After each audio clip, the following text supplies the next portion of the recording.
Consumed to the gentlewoman from Wisconsin, Gwen Moore. The gentlewoman from Wisconsin is recognized for as much time as she may consume. Well, thank you, Madam Chair. And Mr. Speaker, I rise today to express my strong support for the National School Breakfast Program, HRES 210, and ask that I be allowed to revise and extend my remarks.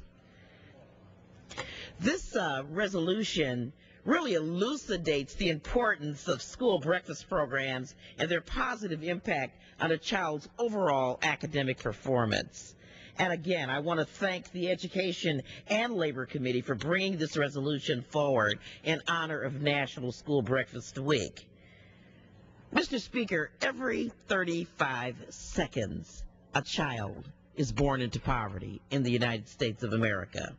In fact, as a nation, we've seen an increase in children living in poverty up to nearly 3 million children, with children representing a disproportionate share of the poor in the United States, as they're 25% of the total population, but 35% of the poor in our population.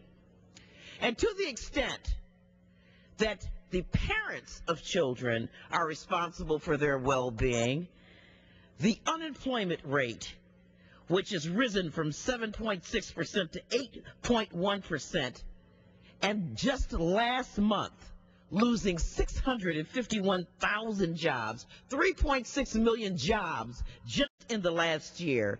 This has caused families to struggle even more to feed their children, and they need to turn to schools for this much-needed assistance.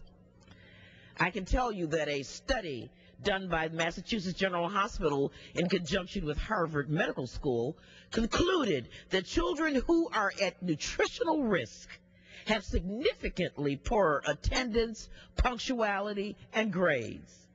But it also showed that these same parents that are responsible for taking care of them self-report that food insufficiency means that their children have repeated a grade in school, they have lower scores on standardized tests, lower grades in math, and more days tardy and absent from school.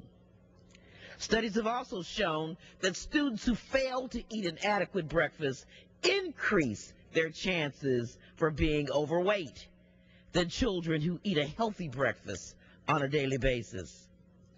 Fortunately, Mr. Speaker, these data show that providing breakfast in school has been able to improve attentiveness and academic performance while reducing tardiness and disciplinary referrals.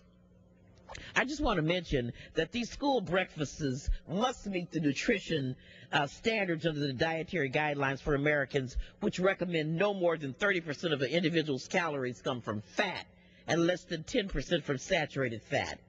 In addition, breakfast must provide 1/4 of the recommended daily allowance for protein, calcium, iron, vitamin A, vitamin C, and calories. And I mention this because this might be the best meal that children have all day long. I can tell you, Mr. Speaker, that providing availability, accessibility, and participation in the school breakfast program is one of the best ways to support the health and educational potential of children, particularly low-income children. In my own state of Wisconsin, we saw a significant increase in school breakfast participation with a 25.3% growth rate. And this is largely due to our efforts in our state to implement universal classroom breakfast in most of our Milwaukee public elementary schools. Let me conclude by saying this and reminding the body of this, Mr. Speaker, that though our country is in the midst of a tough economic time, no child in our community or across the country should ever go to school hungry. When our children are able to eat quality meals in the morning, we see improvements in math and reading scores as well as cognitive skills. If our children are going to be able to compete in a global environment, we need to do everything we can to make sure that they succeed. It's clear that there is a definite need for school breakfast programs right alongside our educational programs. And with that, Mr. Speaker, I would yield back my time. Gentlewoman